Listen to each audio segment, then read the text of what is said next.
A sanctuary where bonds are formed, where hearts find comfort. A journey that goes beyond what is, touching every facet of life. It's more than a gathering.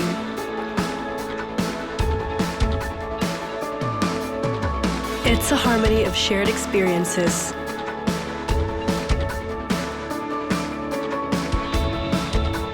A foundation of hope,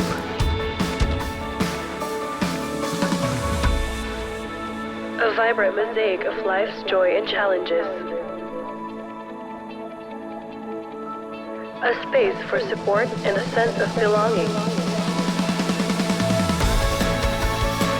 A place where our faith deepens and our spirits nourished.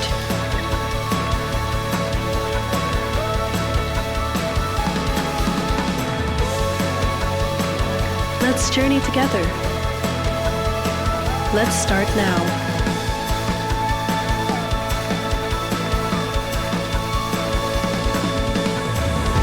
You are home. You are welcome. You are loved.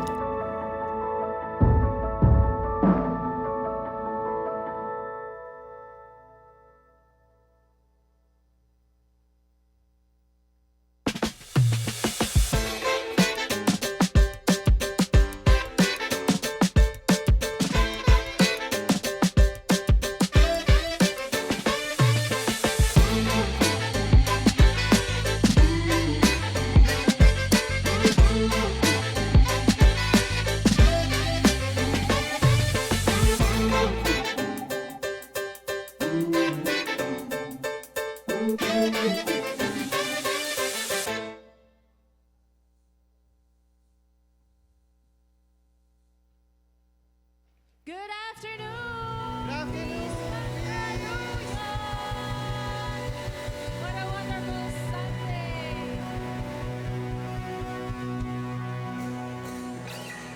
We welcome you here and we want you all to have a restful place here at the feast. And as we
that you can hear every shout, every word spoken, every whisper.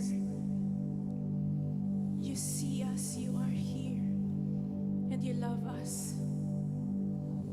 Brothers and sisters, as we continue to reflect on God's love for us and His glory over everything, I want you to reflect how good our God is, how powerful He is. Kung meron kayong pinagdadaanan ngayon, remember, Christ died on the cross, and He has power over everything, every health issue, every challenge, every depression. Siya ang Diyos ng lahat. Siya ay nandito at nakikinig sa inyo. He is listening to your every word, every whisper, every prayer. And I invite you, just surrender. Surrender to the Lord of all. Allow Him to reign in your hearts, in your minds, in your soul.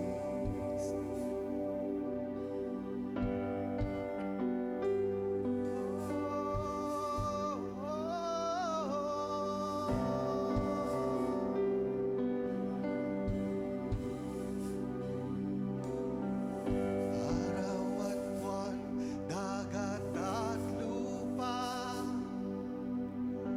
tumatalima, sumasamba. Nasa iyong palad ang iyong likha, Diyos ng lahat, naghahari ka.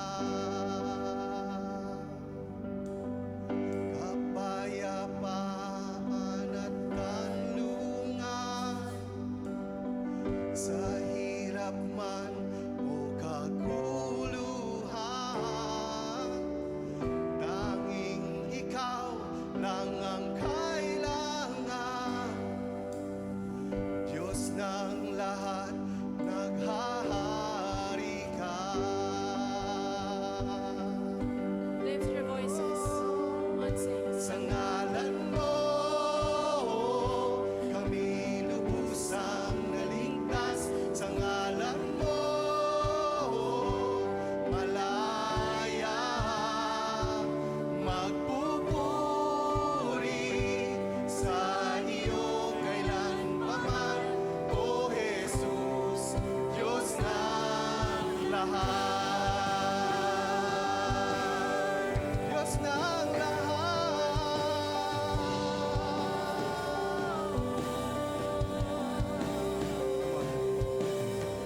Dahil sa pag-ibig mong tunay, sa krus inalay ang iyong buhay.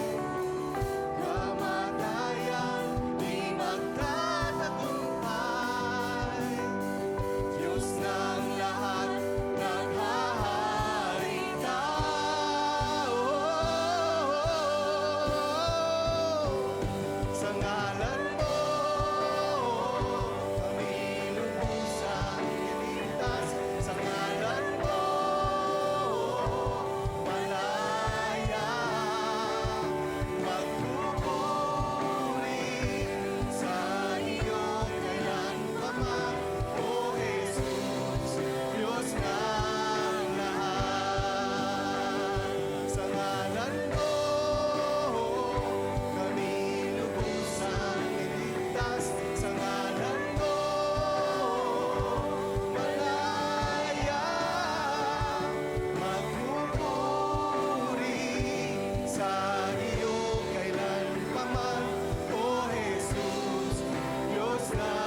sa ngalan mo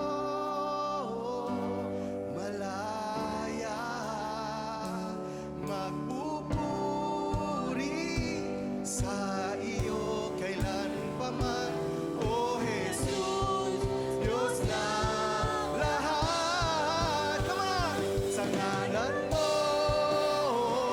kami lubusang naligtas. Sa ngalan mo malaya, magpupuri sa iyo kailanpaman. O Jesus, Diyos ng lahat. O Jesus, Diyos ng lahat.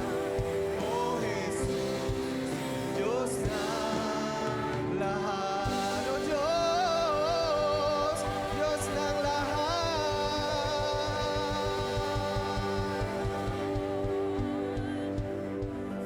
Jesus, you are here. You are here, Jesus. And we just want to speak the name of Jesus. Speak the name of Jesus. Over every anxiety, over every depression. Speak the name of Jesus over your family, over your health, over your finances. Speak the powerful name of Jesus. Jesus. Jesus. Jesus.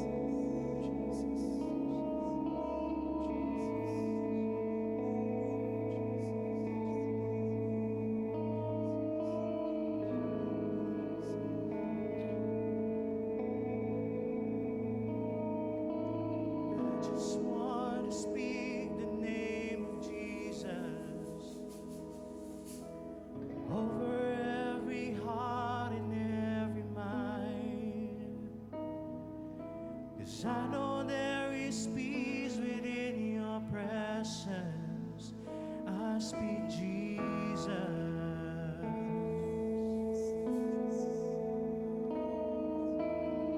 Just wanna speak the name of Jesus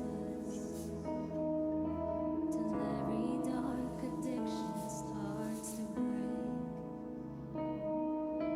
declaring there is hope and there is freedom. I speak Jesus.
message yung hinihintay nila sa'yo, that you may give it to them.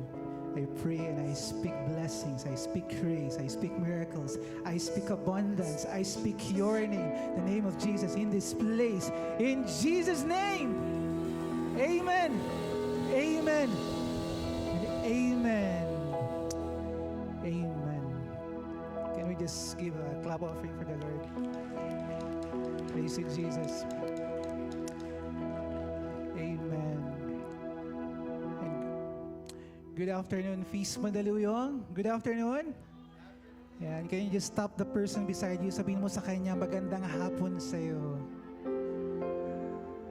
Ayan, good afternoon. By the way, can I see the hands of our first-timers? May mga first-timers pa ba tayo in this place? Ayan. Ayan. So many first-timers in this room. Welcome. Welcome, welcome. Amen. You know what? Whether you're a first-timer, whether you're a regular attendee, or second time mo pa lang mag-attend dito, God's message for you today is this: we are equally loved. Amen? Poke mo naman yung katabi mo, sabihin mo sa kanya, hey, we are equally loved. Amen. We are equally loved. And with that, are you ready to come before God today? Yes? If you are, can I just invite you to just open your arms stretched wide? Kung hindi nyo pa nagagawa yan, this is the best time to do that. It's as if you're surrendering everything to the Lord. Let's declare our faith. In the name of the Father, the Son, and the Holy Spirit. Amen. Together, today, receive all of God's love for me. Today, I open myself to the unbounded, limitless, overflowing abundance of God's universe. Today I open myself to God's blessings, healing, and miracles. Today I open myself so I become more like Jesus every day. Today I proclaim that I'm God's beloved. Come on! I'm God's servant. I'm God's powerful champion. And because I am blessed, I'm blessing the world. In Jesus' name. Amen and amen. Let's sing to honor the Word of God. Thy Word, O God. Thy Word is a lamp unto my feet and a light unto my path. Amen. So yes, God's message for you today is, we are equally loved. Yes, we are equally loved. And today, we're gonna zone in on God's word in Ephesians. Sabihin nyo nga Ephesians. So we're gonna talk about the story of Paul, the Apostle Paul, Saint Paul, who used to be Saul. Before, nung time kasi ni Paul, just to give you a brief background, later mas maintindihan natin. Before, Paul was into Judaism. So he was a Jew. And then because he had other belief, he persecuted all the Christians. But that changed when he encountered Jesus. And I want us to read this message from Ephesians. Can everybody read this with me? As, from the book of Ephesians, everyone? 1, 2, 3, go. Ayan. As I briefly wrote earlier, God Himself revealed His mysterious plan to me. As you read what I have written, you will understand my insight into this plan regarding Christ. God did not reveal it to previous generations, but now, by His Spirit, He has revealed it to His holy apostles and prophets. Let's continue. Ito. Both Gentiles and Jews who believe the good news share equally in the riches inherited by God's children. Both are part of the same body. Both enjoy the promise of blessings because they belong to Christ Jesus. By God's grace and mighty power, I have given them the privilege of serving this good news. You know, before kasi may division. May tinatawag na Gentile and may tinatawag na Jews. But because of that encounter, because of Paul's encounter, he realized that those who believe the good news share equally in the riches inherited by God's children. This reminds me of this particular story. Probably for most of you, you've already heard about this. There's this busy businessman and meron siyang daughter. And for the longest time, what he would usually look forward to every time na umuwi siya is to play with that daughter yung daughter niya. Pero one time, sabi niya, may kailangan pa akong tapusin. Pero kailangan ko makapaglaro sa daughter ko. So he thought of something para medyo mabisi mo na yung daughter niya. Pagdating niya, excited yung daughter niya, Dad, I want to play with you. And then an idea came to mind. What he did was he looked for a magazine. Doon sa magazine niya yun, nakita niya may world map sa magazine. And sabi niya, okay, here's what I'm gonna do. Ginawa niya, ginunting-gunting niya yung world map. Pinag-shuffle niya, tapos sabi niya, okay anak, while I'm doing something, I'm gonna have something for you. Sabi niya, sa wakas, magagawa ko kung anong kailangan ko gawin. I can buy some time for me to be able to work while my daughter is playing. And then binigay niya na yon, yung world map na yon. In short, para siyang puzzle na pinapabuo niya sa anak niya. And then while working, in-expect niya that, of course, that daughter would take about more than an hour to solve that puzzle. But you know what?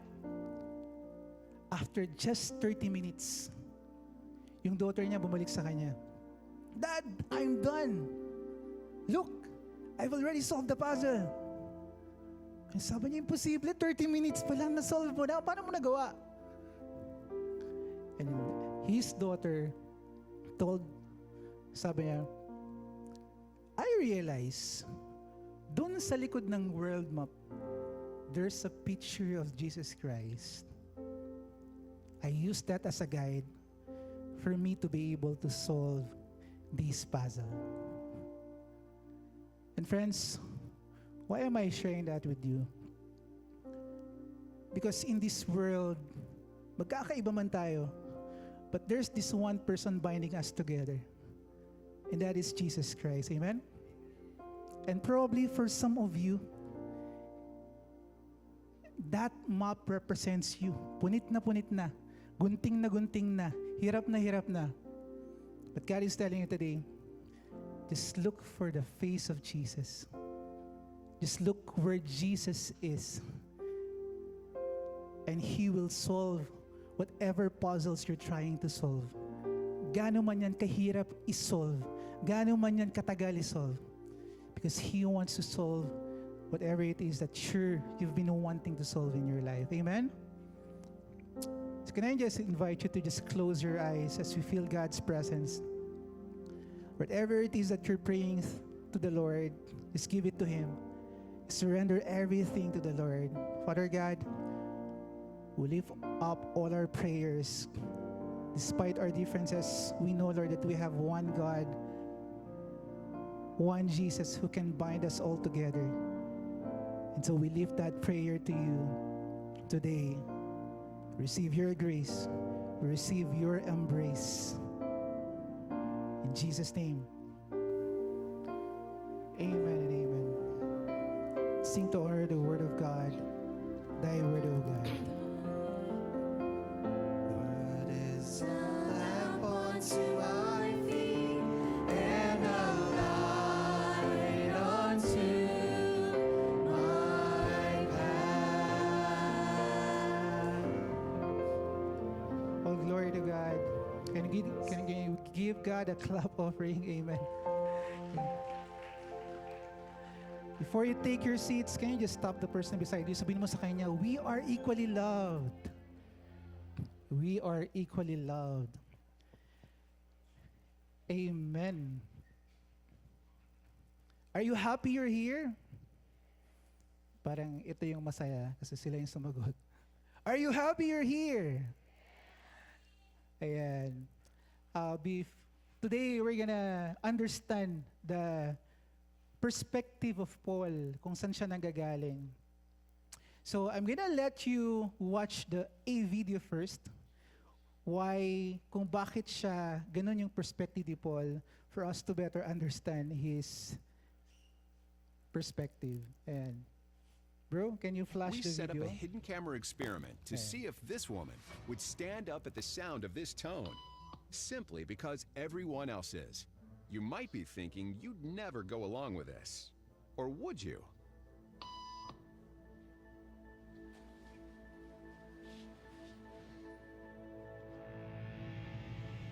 After just 3 beeps, and without knowing why she's doing it, this woman is now conforming perfectly to the group. But what happens if we take the group away? Elaine, please.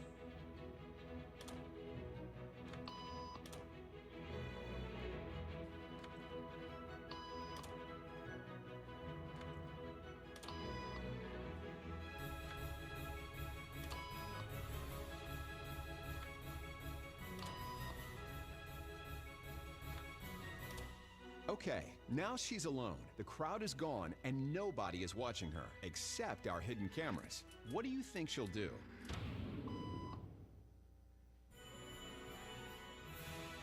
She's now conforming to the rules of the group without them even being there. Now, watch what happens when we introduce another outsider who doesn't know the rules. Have a seat, and they'll be out in just a couple minutes. Thanks so much.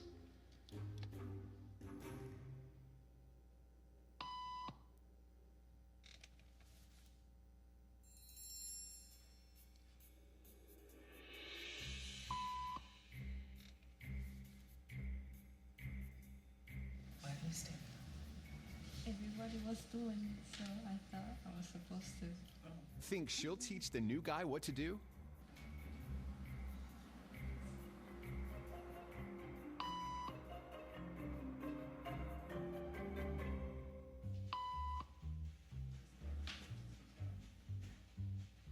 We kept the cameras rolling as more unsuspecting patients arrived.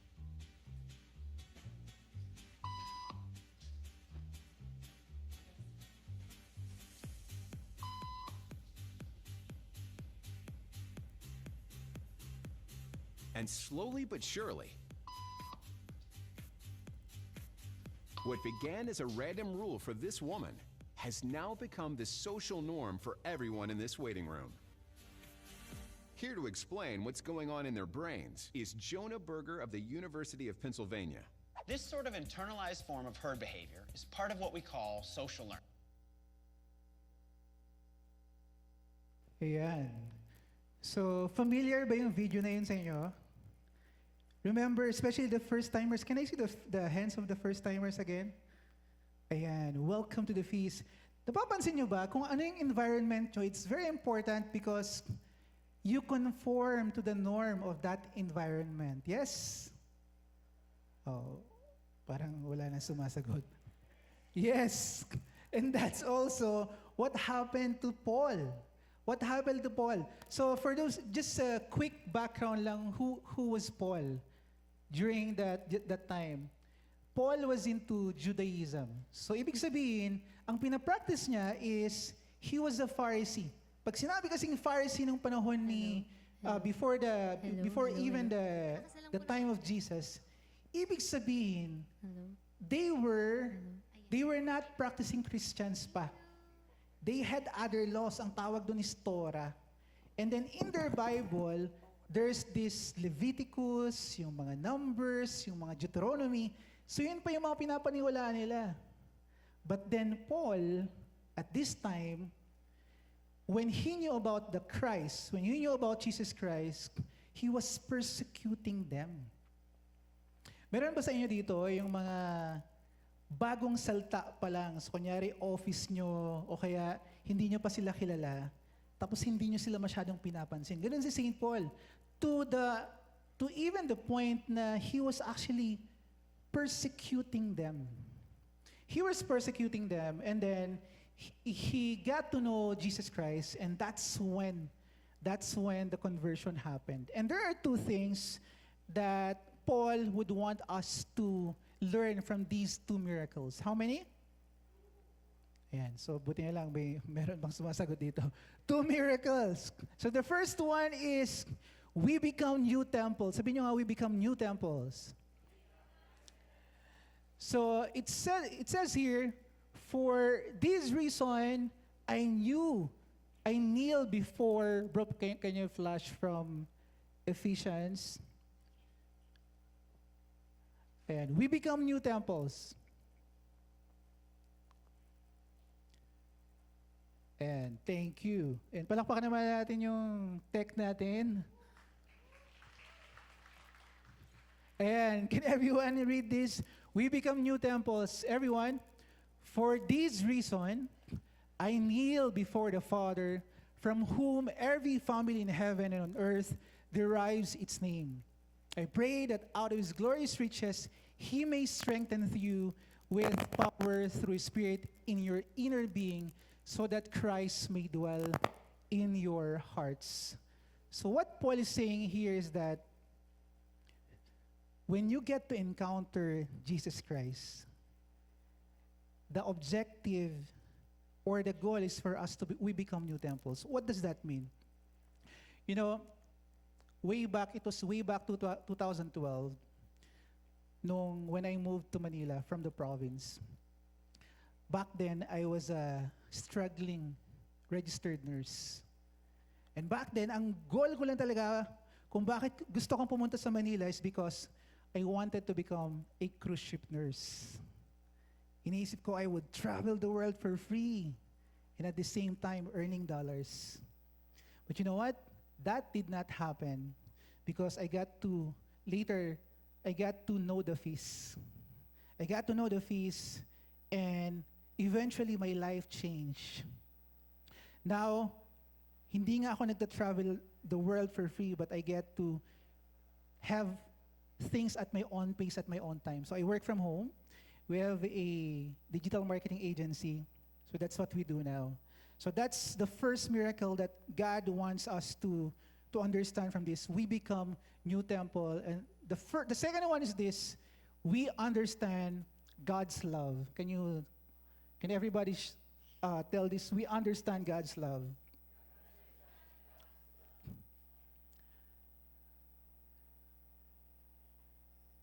Did you get to hear about the news about what happened with celebrity daughter? Yes. Meron bang nakabalita nun? Yep. It's just sad that these things are happening. You know, right now we're talking about the how we conform with the world.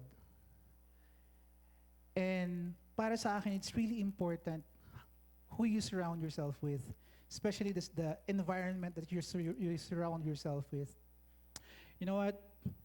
I've known this person when I got to be here at the feast.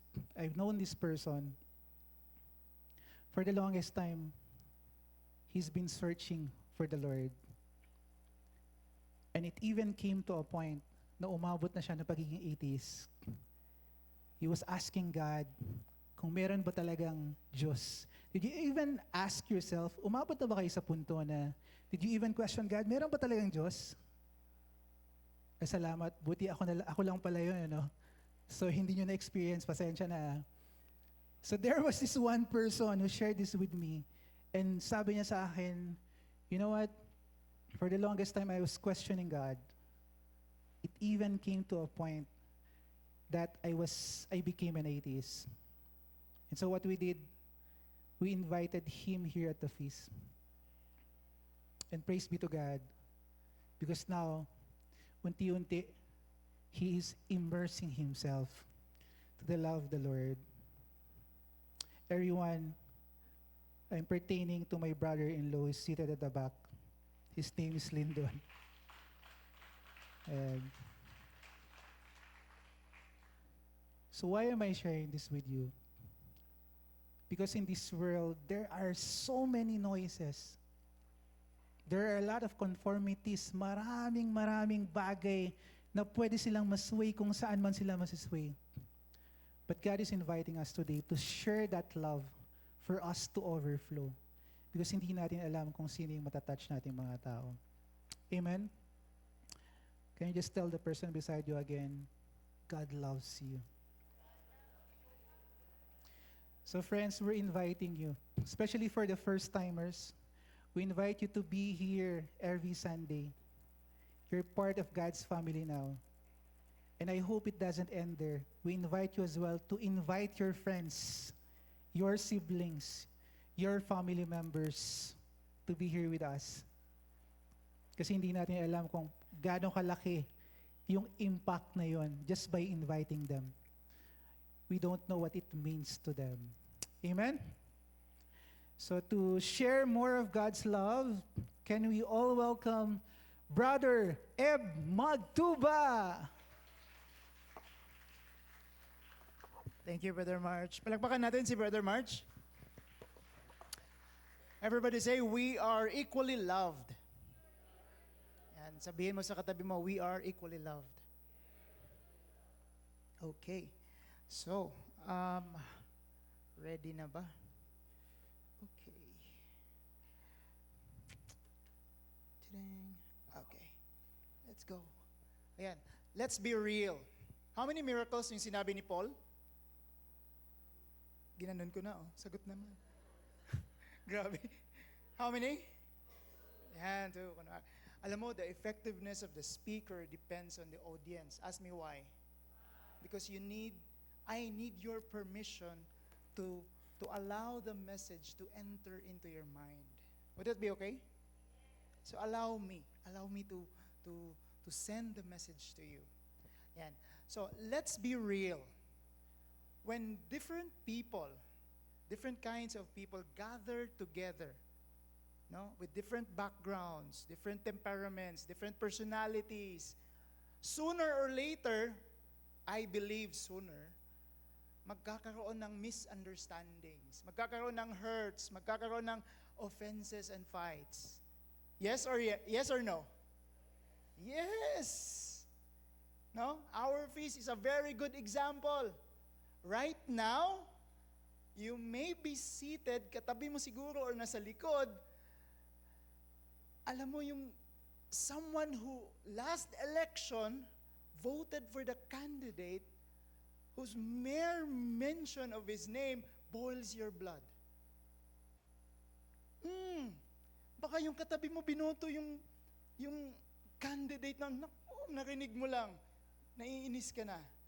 Yes, tingnan mo nga yung katabi mo, binoto mo ba? And yet, you are here, befriending your sister in Christ, brother in Christ, di ba? Ang bait-bait natin. Hello. Kinampanya pa niya yun. Nung horrible guy na yun. Grabe. But despite how you hate her political choice, you care for her or for him. You care for each other. Why? Ask me why.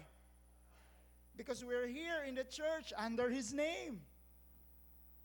At the feast, yung mga Tagalogs and mga Visayans, they love each other. Yung mga Atenista at Lasalista, they love each other. People with LV and DV, alam niyo yung DV? Divisoria? With LV and DV, they're friends. Saan to nangyayari? Paano to nangyayari? When? Ask me when. When we serve together, when we worship together, when we attend the feast together, when we have the opportunity to see beyond our differences. And we see each one of us as a image of God. No, with equal dignity, equal worth, and equal glory. And this is the kind of love that will change the world, brothers and sisters. That's the idea. That's the standard of God. But, sabi niyo malakas, but? The opposite is real. Reality. Sabi mga reality. No, that's not how the world works today. According to Paul, dividing people has been the tactic, the old ancient tactic of the devil. Dividing people with their differences. Even today, yun pa rin ang strategy ni Lord, ng devil. Remember, how would you know that God, that Jesus reign on that family, on that organization, on that group of people? There's unity. Say unity. And if the devil is reigning on that group of people, of that family, of that organization, there's division. There's division. Ganun lang ang test. No? Let me tell you a story. Can I tell you a story? Yan, itong kwento. One of the most tragic events of human history was the genocide in Rwanda. In 1994, did you know that 1 million Tutsi ethnic groups died by massacre of the Hutus? No? These two groups, sabihin mga Tutsi, Hutus. Yan, dalawang group yan sila sa Rwanda. The same people, the same race, the same language. Almost 99.999% the same. Same land, the same culture. The only difference ng dalawa, yung Tutsi at Hutus, their occupation. Hutus were the farmers, most of them, farmers. The Tutsis were herders. They have flock of sheep, flock of goat, flock of cow, basta herders. Yan, mga Tutsis. And then, noong 1916, Belgium, the Belgians conquered Rwanda, colonized them. And then, the Belgians are so cruel, they divide the country into two. First, ang ginawa nila, they issued a mandatory identity card. Anong ginawa nila? State-sponsored division ito.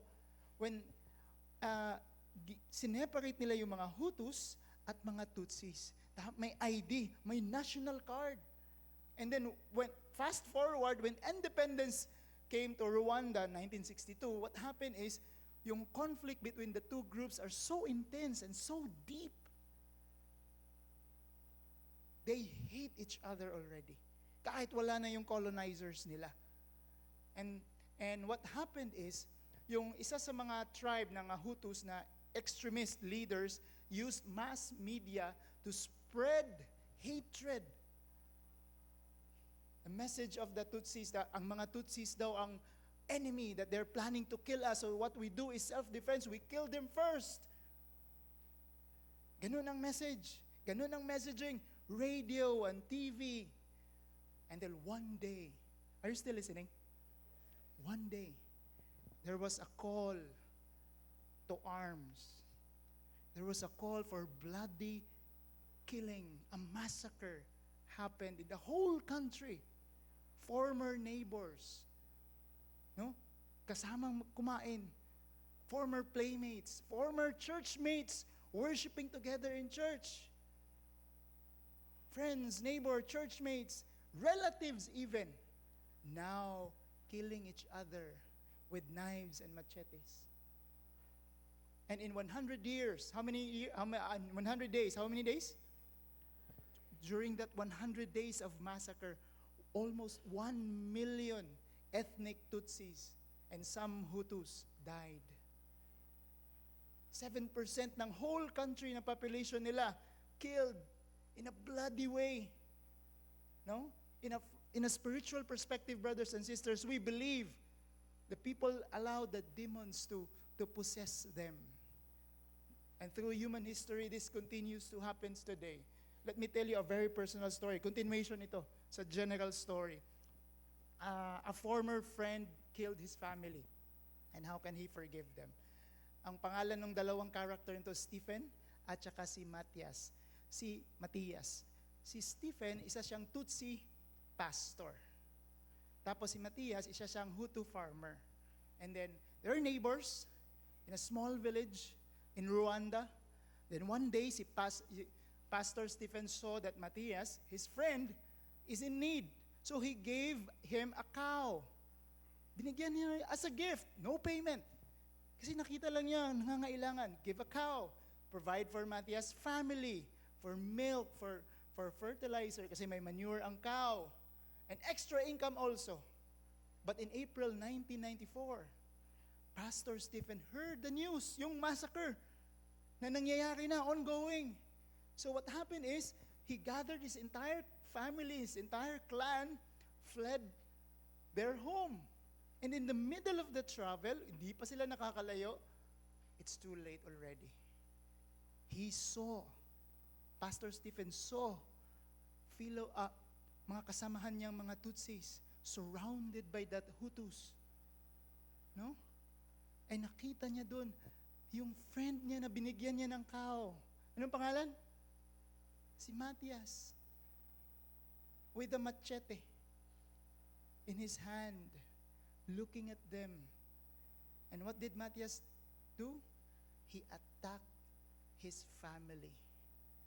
Matthias killed Pastor Stephen's family, his wife, his children, his aunties, his parents, his sisters, his daughters. Only himself and his son barely survived, nangihingalo. When the genocide was over and ended after 100 days, Pastor Stephen came back to the village, and Matthias was arrested, went to a prison, and then si Pastor Stephen poured his pain. Nung nagdasal siya dun sa chapel, he poured his pain to God, and he could not pray. Kasi yung heart niya was full of vengeance, full of anger. How could this happen? The people that I helped killed my family. But one night, he saw the cross. Pastor Stephen, most of the Protestant brothers' cross is a cross. We Catholics, we don't have a cross. We have crucifix. Anong difference? Ask me what? There's a person. You see that? There's a person. It just so happened, sobrang sira yung mga simbahan, napunta siya sa Catholic Church na may crucifix. And he saw a person hanging on the cross.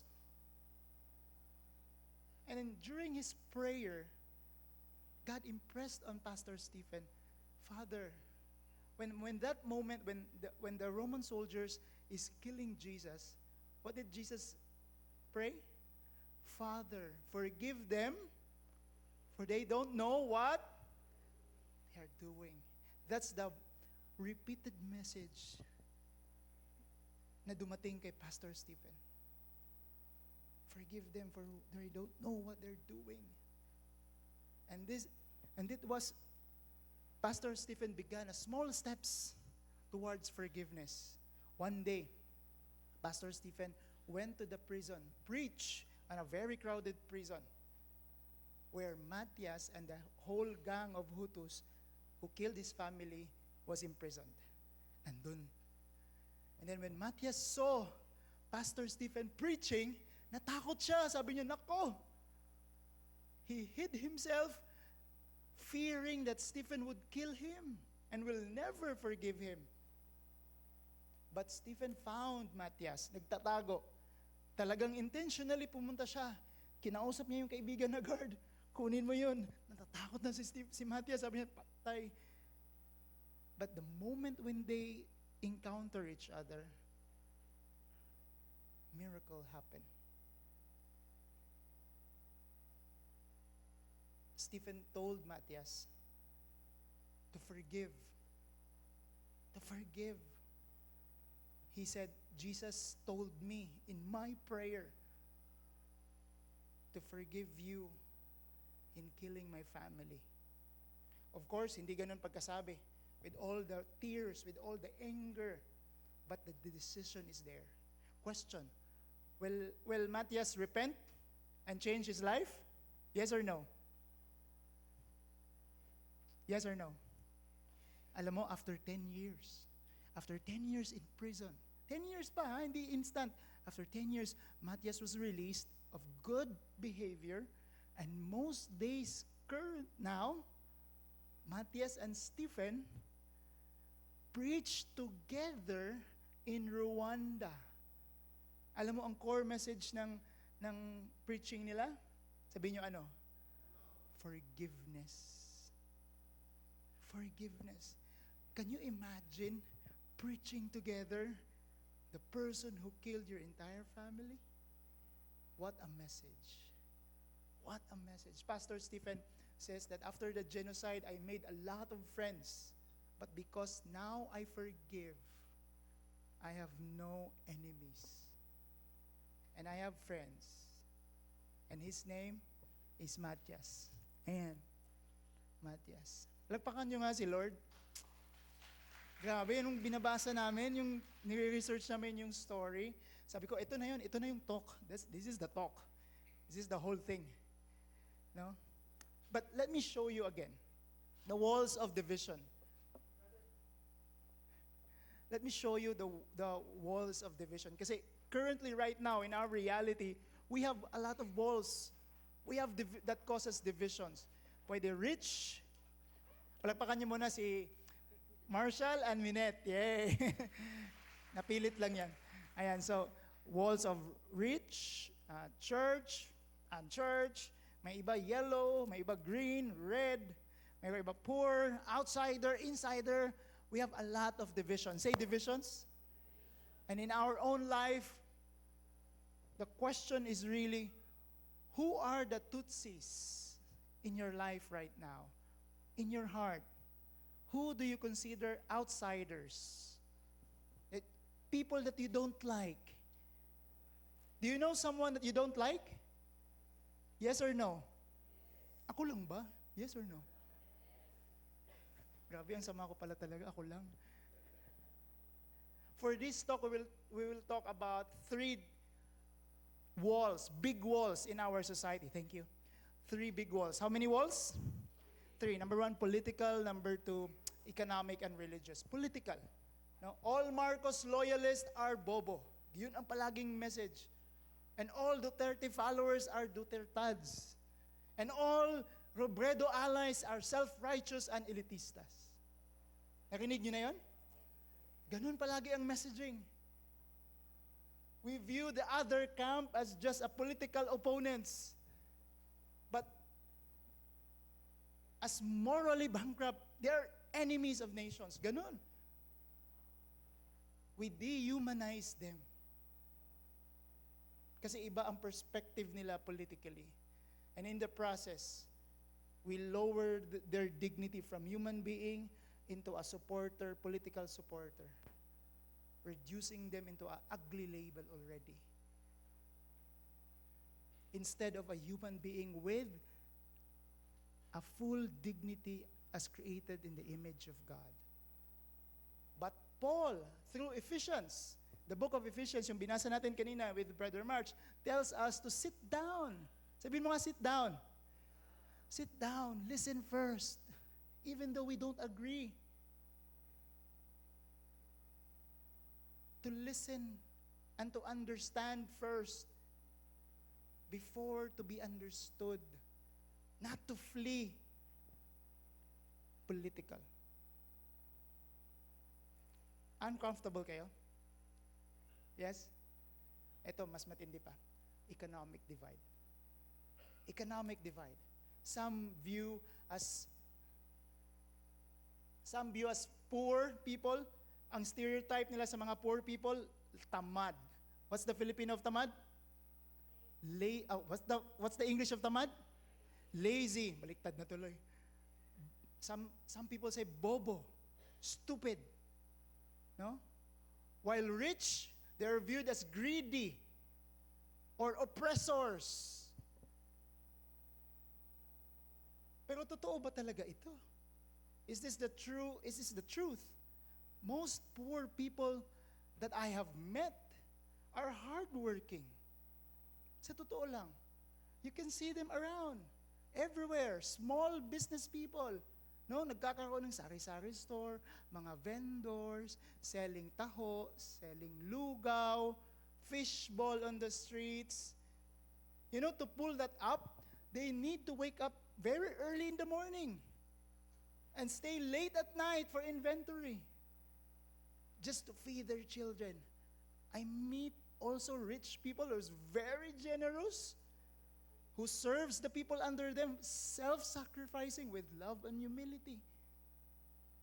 Question, how can we look down at them, rich or poor? We cannot. They suffer many injustice, yung mga poor also. And, ano yung number 1? Number 2? Economic. Number 3, ito mas matindi. Religious. Don't worry ha, my purpose now is to really to disturb you. Kung nadi-disturb kayo, success ako. So, are you disturbed so far?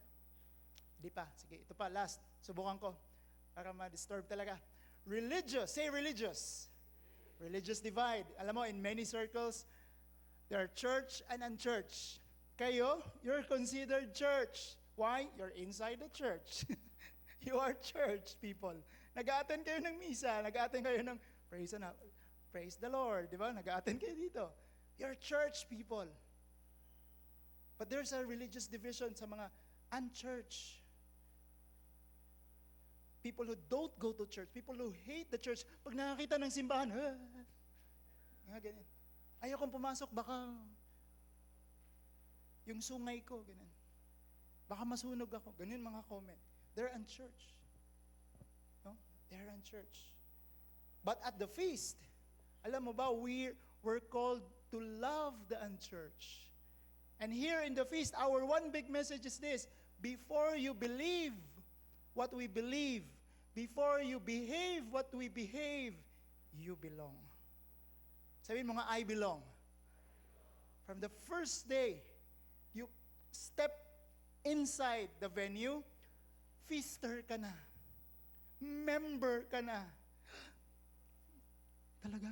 Yes. Hindi na ako nag-sign up. Hindi kailangan mag-sign up. First step lang, member ka na. You're already a feaster. They're already part of the family. We're not here, brothers and sisters, this is very important. Are you listening? We're not here to change you. Only God can change a person. Do I hear an amen? We're not here to change you. Oh, hawakan mo nga katabi mo. Only God, only love can change a person. Hawakan mo ulit. Sige, parang hindi pa nag-sink in. Hawakan mo siya. Sabihin mo, only God, only love can change a person. Yan. So that's why I want to invite you to journey with us. Punta tayo, samahan namin kayo. Punta tayo kay Lord. No? Here's a QR code. Pwede niyong picturean. We're able to journey with you on a one-on-one basis. Husbands, wives, daughters, singles, youth, couples. We journey together. We learn about God. We study about the Lord. And yan yung ginagawa natin dito. Monday, Tuesday, Wednesday, until Saturday. Yan. So, that's it. I hope we can journey together. I'm done. Yay. Are you happy? Everybody stand. Ayan. Let's close this. Yay! Patapos na kami. Okay. So, 2 questions. Before we end, ito, a short story. Alam mo, during the feast, Carlo, a young father, ang work ni Carlo, nag-grab siya. Grab driver. Hindi siya nagsisimba. Kaya ang church. And then, nung pumasok siya dyan, say hi, usual thing, I say hi again. I'm Ed, what's your name? Sabi niya, Carlo. And very passive. But eventually, I noticed, napapadalas yung attend niya. And eventually, nag-small talk kami after nung feast. And sabi niya, Brother Ed, minsan feeling ko, second-class citizen ako. Sabi niya. Kasi t-shirt ko kulay green, iba tingin nila sa akin, iba treatment. Ang palagi kong pangalan, Kuya. Kuya. Kuya. But when I came here in the feast, someone shook my hand for the first time. Someone shook my hand and said, "Welcome home. Welcome home." Doon ko naramdaman, pantay-pantay pala ang pagmamahal ni Lord. Nung narinig ko yun, wala na akong sinabi. Sabi, wali ka. Buka dito. Alam mo, we all have a lot of identities that we carry. Ang layo naman ang nilagyan. Yan. Ito. Some of our identities that we carry is this. Dilawan/DDS. Away, division. Another division is, can you read? Rich or poor. Another division. Ito, another division. Sinner and saint. Makasalanan yan. Oo, makasalanan yan. Ako, hindi masyado. Konti lang.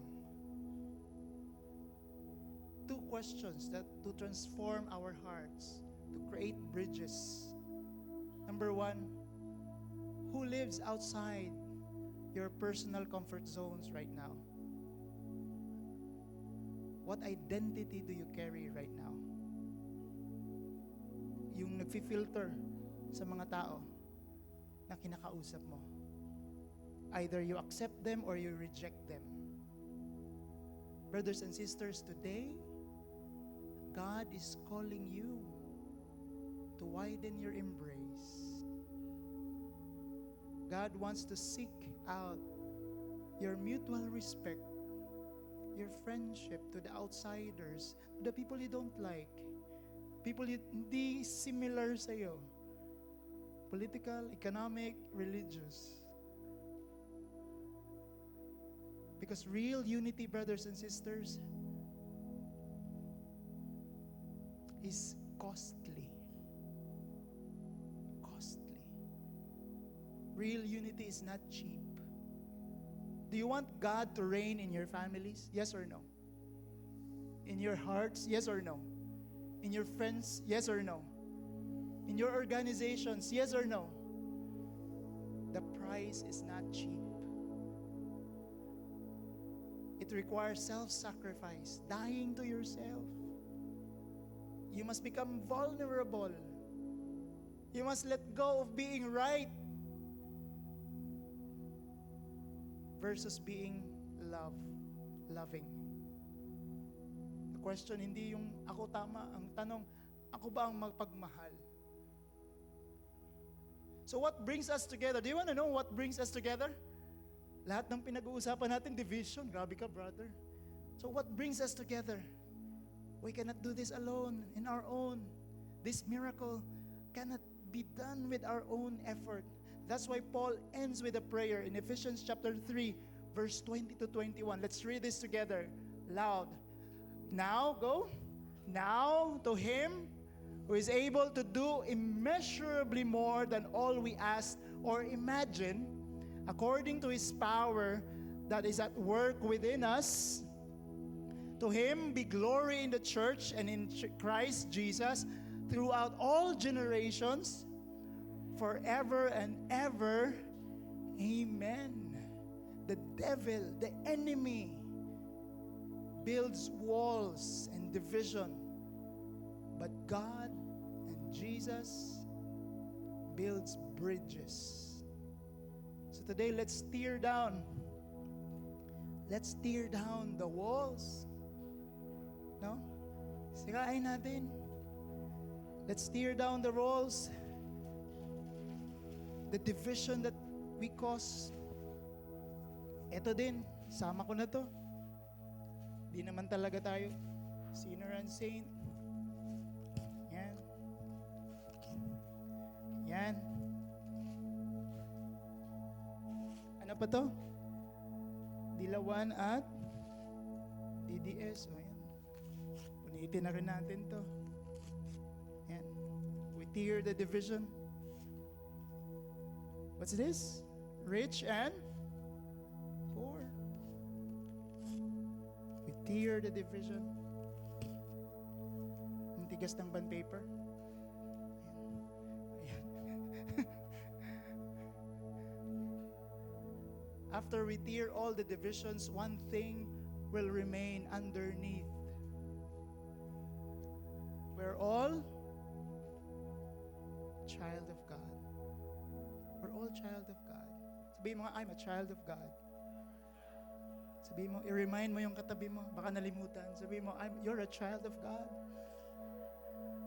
We wear many labels, but God only sees us as one, a beloved child. Amen? We worship a God. We worship a God who loved us. Our neighbor, our enemies even. Yung God na minworship natin, yung kaaway mo sa office, love din ni Lord. Binibless din ni Lord. Far more than we could possibly imagine. God loves us all.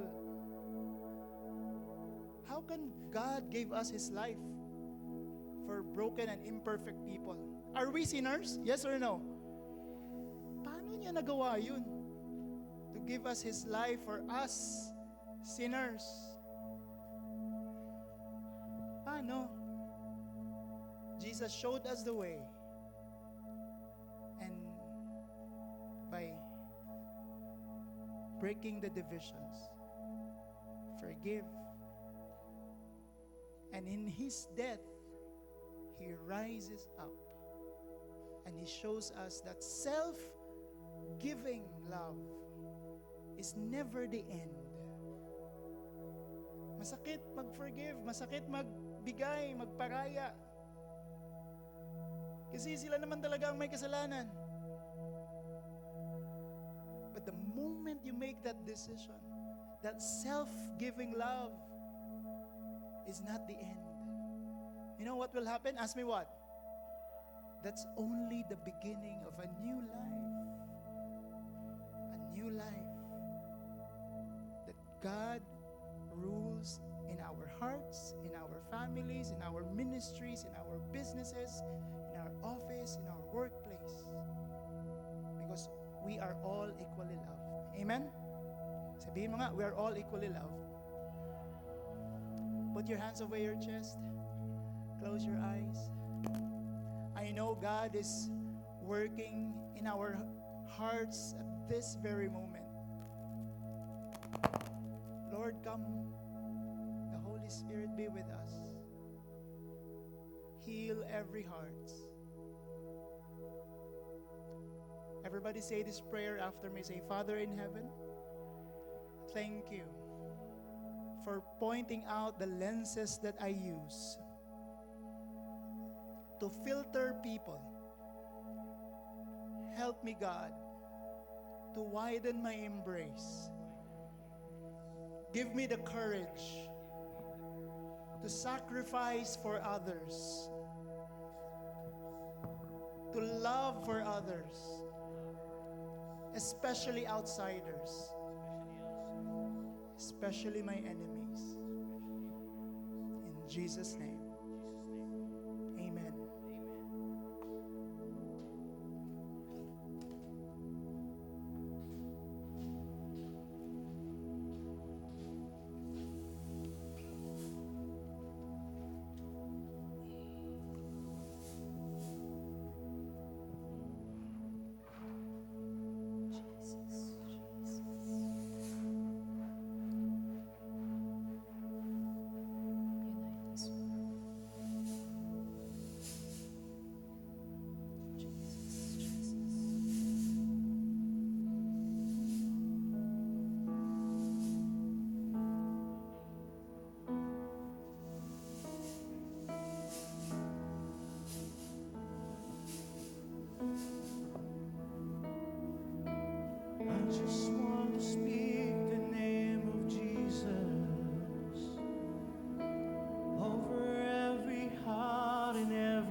Jesus, you are here. I just want to speak the name of Jesus Lift your voices. over fear and all anxiety. To every soul held captive by depression, I speak Jesus.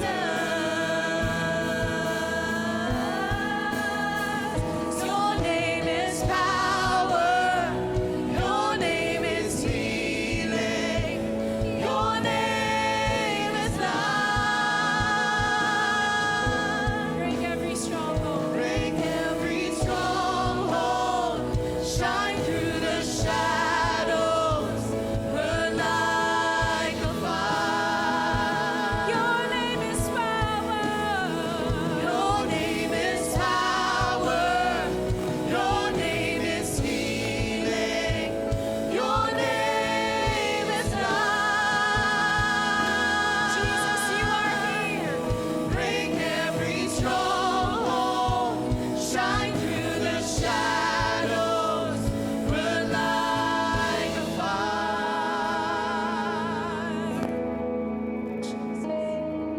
Shout Jesus from the mountains, Jesus in the streets, Jesus in the darkness for every enemy, Jesus for my family.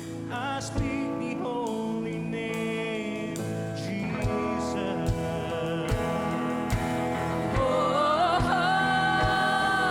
Shout Jesus from the mountains, Jesus in the streets, Jesus in the darkness over every enemy, Jesus for my family. I speak the holy name, Jesus. Your name is power. Is power. Your name is healing. Your name is life. Break every stronghold. Shine through the shadows. Burn like a fire. Your name is power, Jesus. Your name is power. Lift your voice. Your name is healing. Your name is life. Break every stronghold.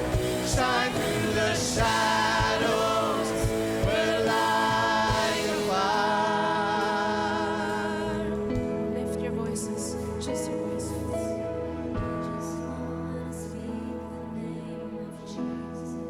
Lift your voices.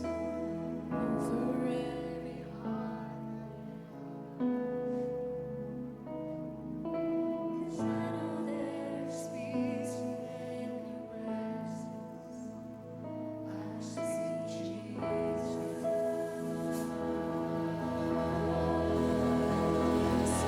Yes, Jesus, you are here.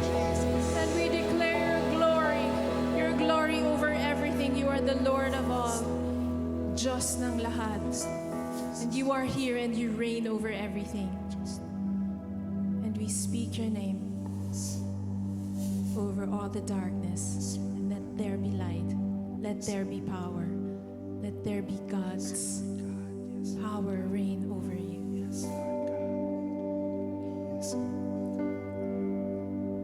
Ikaw ang Diyos ng lahat. Nandito kami. Surrender.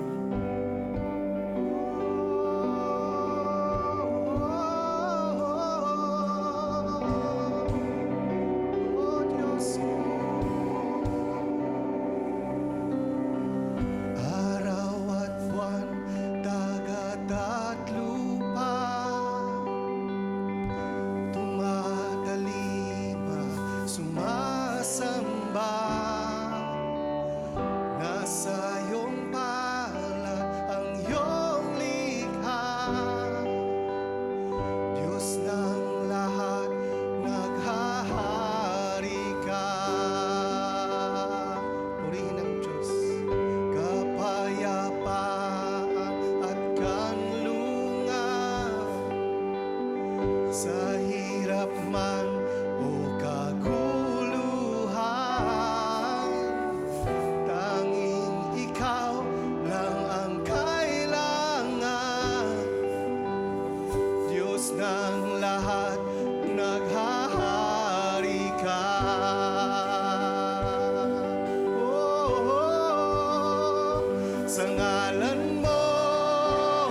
Last time, kanina, we saw our divisions broken. Diba?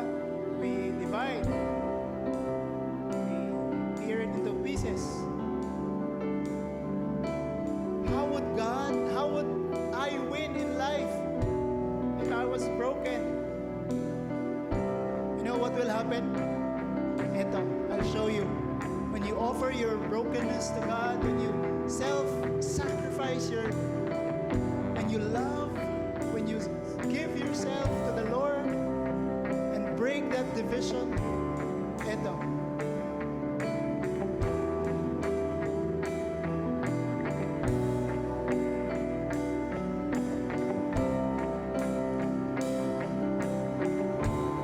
This will happen. Christ will rule out of our brokenness. Christ will rule. Can you raise up your hands and close your eyes? I know in some way or some forms there's division, there's anger, there's hatred in your friends, in your families, in the workplace, in your siblings. This is the time that you surrender that to the Lord. This is the time that you say to the Lord, Lord, I offer it to you. I can't do this, but I believe you can. So say this prayer after me. Say, Lord Jesus, thank you for reminding me today that I need to love, to follow you. Give me the grace to make this happen. Only you. In Jesus' name. In Jesus' name. Amen.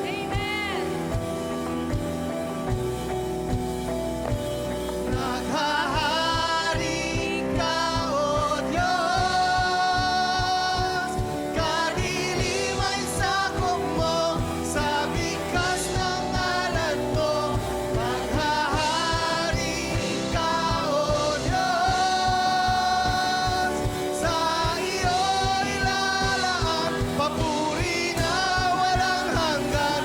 Naghahari ka, O Diyos, kadiliway sakop mo, sa bigas ng ngalan mo. Naghahari ka, O Diyos, sa iyo'y lalaan, papuri na walang hanggan.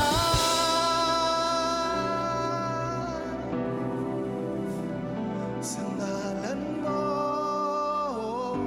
kami lubusang naligtas. Sa ngalan mo, malaya nagpupuri sa iyo kailanpaman. O Jesus, Diyos na lahat. Sa ngalan mo, kami lubusang naligtas. Sa ngalan mo,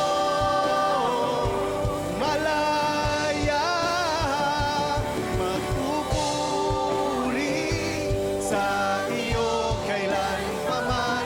O Jesus, Diyos ng lahat. O Jesus, Diyos ng lahat. O Jesus, Diyos ng lahat. O Diyos ng lahat.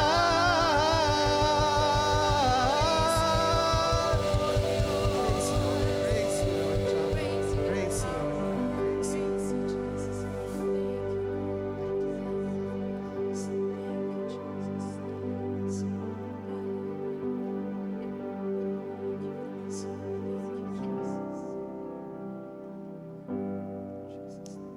Praise the Lord. Can we give a big hand to the Lord? Amen. Grabe yung message ni Lord ngayon, no? Yan. Praise God. Take your seats. let's have some announcements before we close our service. Ayan. Ayan, some announcements. Ganda nung imagery kanina, no? The cross made us broken pieces, pero God's love doesn't hide our cracks. We're equally loved, and He uses them to form His cross. And that cross unites us all. Amen. Amen. Amen. Okay. So, I would like to invite everybody to join me, join us. Yan, paki-lights on lang para kita tayo lahat. Ayan, thank you. Okay. Ayan. Palakpakan natin yung worship team natin for leading us into worship. Thank you for making it easy to worship for us. Thank you. Ayan. I want to invite you also to serve with us at least once a month. Meron tayong QR code dito. Press nyo lang. Or mga servants dyan, may mga ID. If you want to serve at least once a month in any kind of service, a tech, singers, and Brother Eric's an instrumentalist, any form of service, you're very much welcome. Warm, if you want to welcome everybody, yan, scan mo lang, fill up, and then we'll call you, we'll contact you to serve with us once a month. Okay. Mamaya also, we will pray our love offering envelopes. Dito sa love offering envelopes ninyo, please don't forget to write your prayer request dito banda and your answered prayer dito sa side na to. We're praying for you, and your giving also help us sustain this ministry every single week. Ayan. This coming Christmas, we will have, mamaya magmi-meeting kami mga servants, and we're planning something big this coming. Our last feast is December 14. So we will invite some Mercy Ministries to come, and tayo naman ang magbibigay sa kanila. No? And it will be special. We'll make it special. Sobrang special, di ko pa alam kung anong gagawin. Mamaya pa ang meeting, pero in-announce ko na. Grabe, di ba? So ganun ako ka-excited. December 14, we plan to fill this up. Most of us na regular attendees, we will sit at the back or on the sides. We will have a guest. Yung mga guests natin, yung mga Mercy Ministries like He Cares, Street Children, Jeremiah, and kung mayroon pa tayong ma-invite na Mercy Ministries for the poor. And aligning with that, we have our yearly sacrificial offering. Ito yung pa-birthday gift natin kay Lord. And it will also help us prepare for the upcoming year. And ito, on top of our regular tithes, ito yung sacrificial offering, our birthday gift, Christmas gift kay Jesus. And to give us a testimony kung paano siya na-blessed sa sacrificial offering, let's call Brother J.M. Enriquez. Yan. Grabe yan.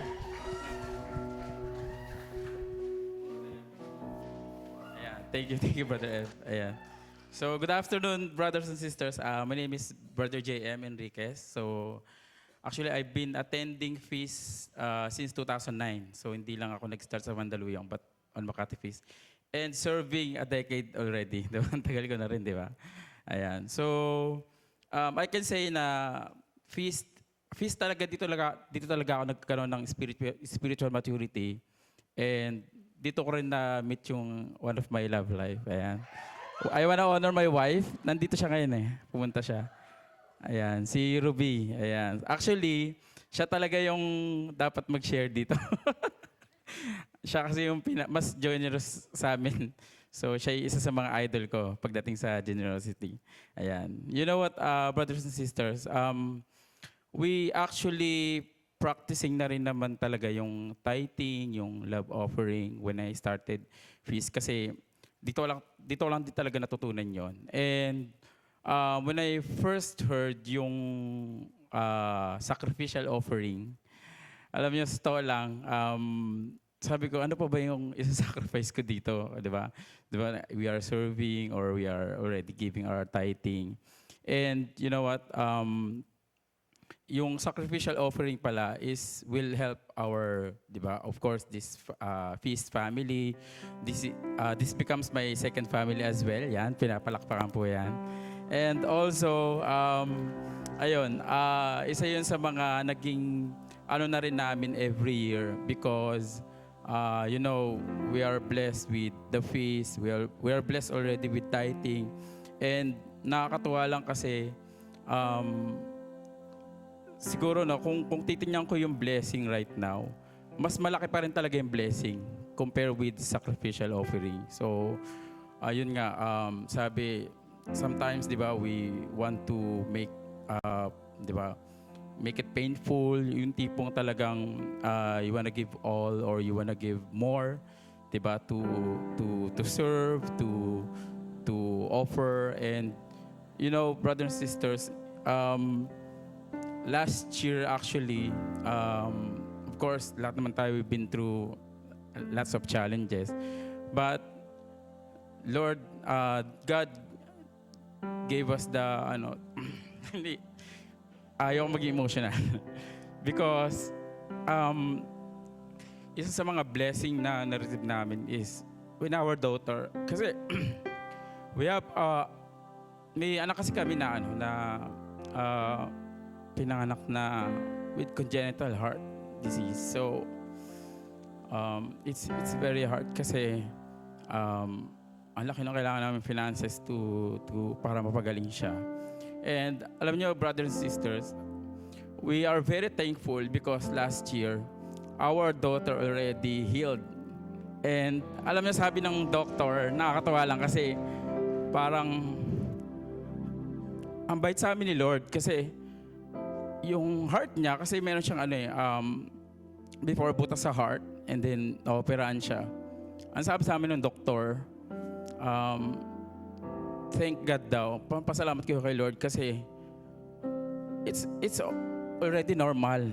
Yung na-patch sa heart, parang wala doon nangyari dun sa baby namin, sa daughter namin.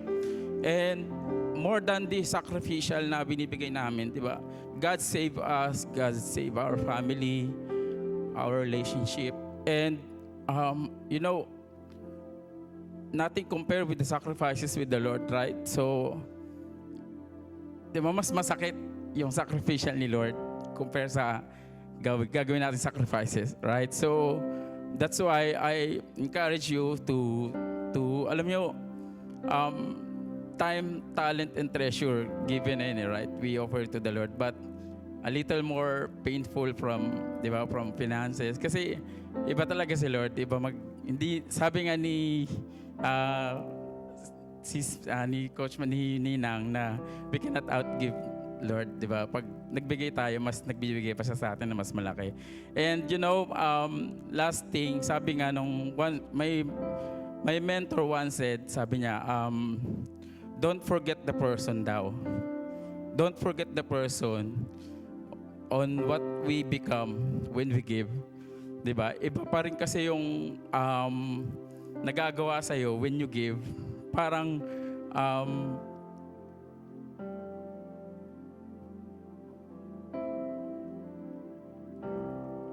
sabi niya, the most important thing that will happen to us is the person who we become. Diba? So, when we give our tithing, when we give our sacrificial offering, diba, tayo mostly talaga yung nagbabago. Diba? Nagiging mas generous tayo to the Lord and to the people around us. So, yun lang po. Thank you. Can we give a big hand kay Brother JM? Galing. Praise the Lord. Everybody stand. And so, ito po yung envelope natin for December 14. You can get this sa lobby in any servants. Special envelope. Pa-birthday natin kay Lord. Can you raise up your love offering envelopes? And raise them up.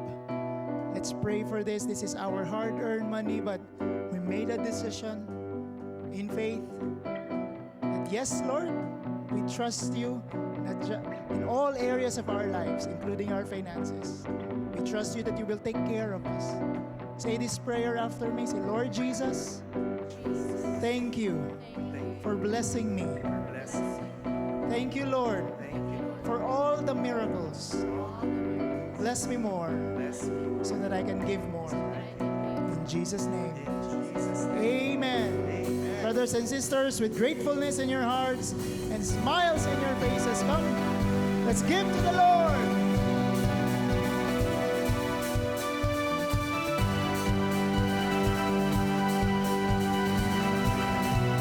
Come on, we lift you up. We lift you up, up, up. We're giving you our love, love, love. For everything you've done, done, done. Oh, we give you all our praise. Come on. We lift you up, up, up. We're giving you our love, love, love. For everything you've done, done, done. Oh, we give you all our praise. To you. To you, let endless praise resound every night and day, and with no delay. Let endless praise resound to you.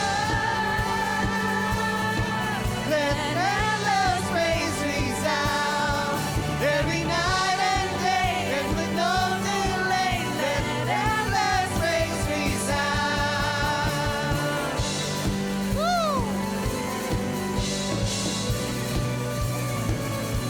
Give back all the glory to God as we say, glory be to the Father, and to the Son, and to the Holy Spirit, as it was in the beginning, is now and ever shall be, a world without end. Amen. God bless you, brothers and sisters. See you next Sunday. We invite the first-timers here.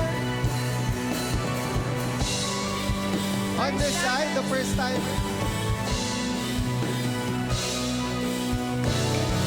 God bless you. Have a pleasant Sunday, everybody.